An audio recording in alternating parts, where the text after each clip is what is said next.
différent. Alors nous voyons que dans l'islam, le talaq, c'est vraiment le dernier recours. C'est la solution de nos retours. Quand vraiment on a épuisé toutes les solutions, il n'y a plus rien à faire, là le mari va donner le divorce à sa femme, mais dans la dignité.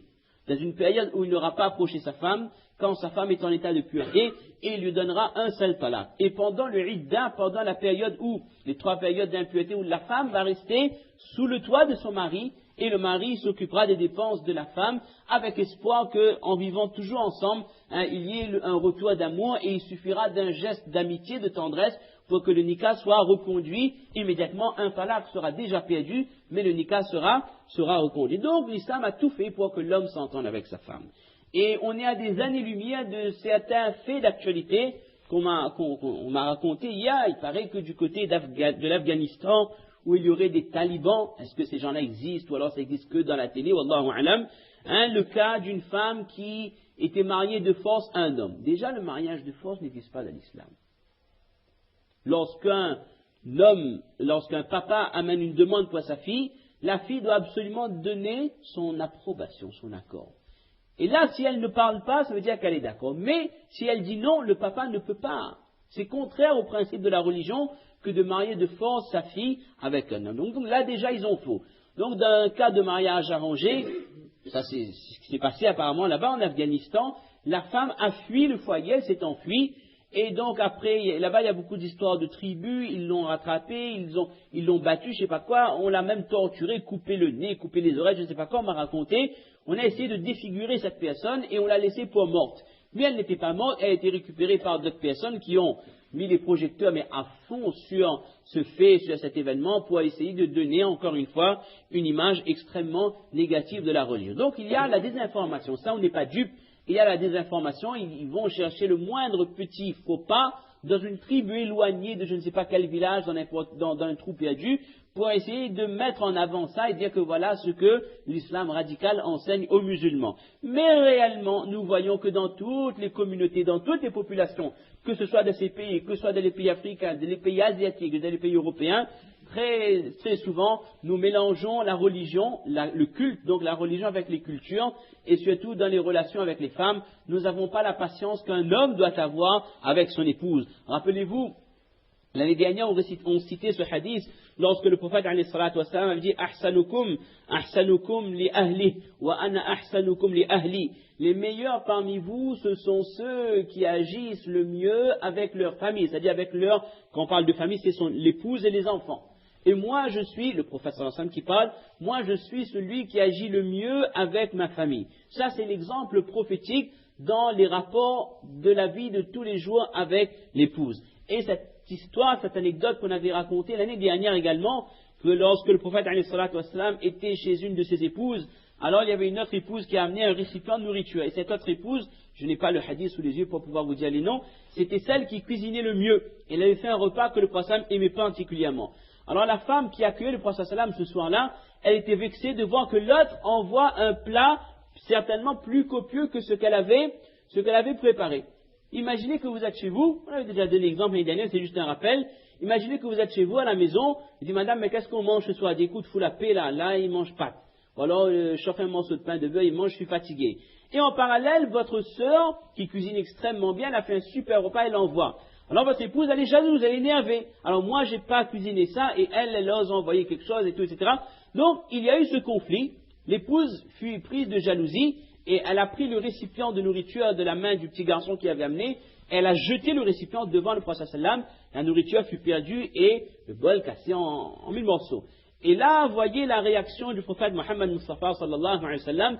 Si c'était nous, comme on l'a vu l'année dernière, soit on se serait emporté, il y aurait peut-être eu des violences physiques, on aurait claqué la personne ou je ne sais quoi, ou du moins on aurait copieusement insulté la personne, ou alors ce soir-là, elle aurait dormi chez sa maman. Mais le prophète alayhi salatu wassalam a donné une leçon d'humilité, une leçon de patience, de compréhension, et surtout une leçon pour tous les musulmans, toutes les générations jusqu'au Qiyamah. Notre prophète, alayhi salatu wassalam, la meilleure des créatures qui est venue sur cette terre, il s'est baissé, il a ramassé la nourriture, il a ramassé les débris, les éclines donc de ce récipient, il a tout nettoyé et il n'a pas dit le moindre mot, il n'a pas fait le moindre reproche à son épouse. Et il y a dans cette anecdote une leçon d'humanisme, une leçon de grande dame, de comportement exemplaire qu'un homme peut avoir avec son épouse. Et on est à des années-lumière de ce qui se passe dans différents pays où on essaie de donner l'image de l'islam à travers des faits qui sont extrêmement rares et des faits qui sont marginaux, caractéristiques de certaines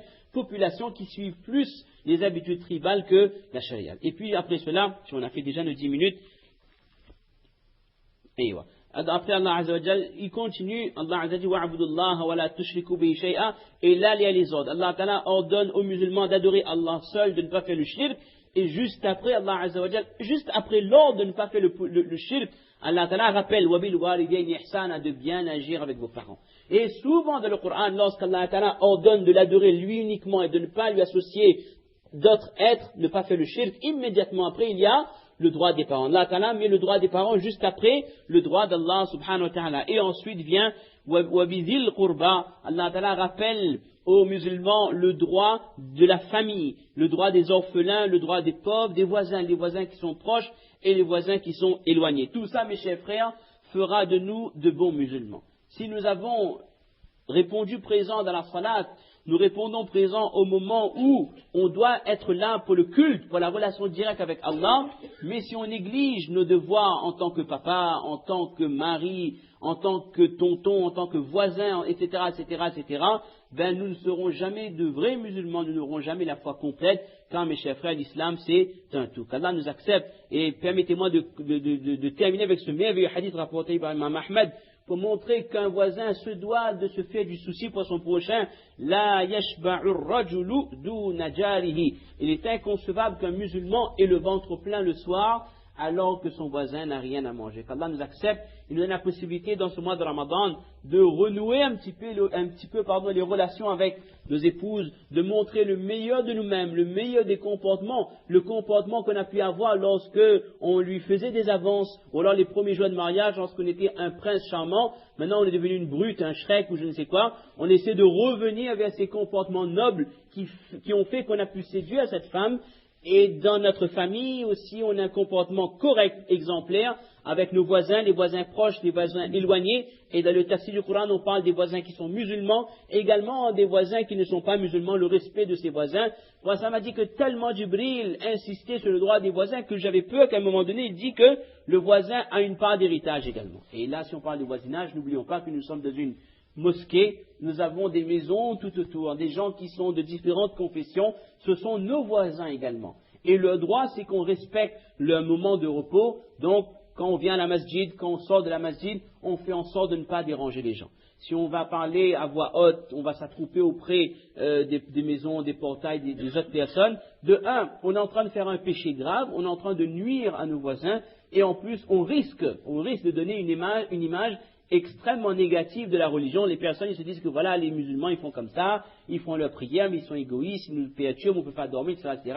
Donc, c'est à travers tout ça, c'est tout ça qu'on doit travailler pour que chaque musulman devienne un intermédiaire pour la guider des autres. Subhana rabbika, rabbil izzati amma yasifun, salamun ala al-mursalin, walhamdulillahi rabbil alamin.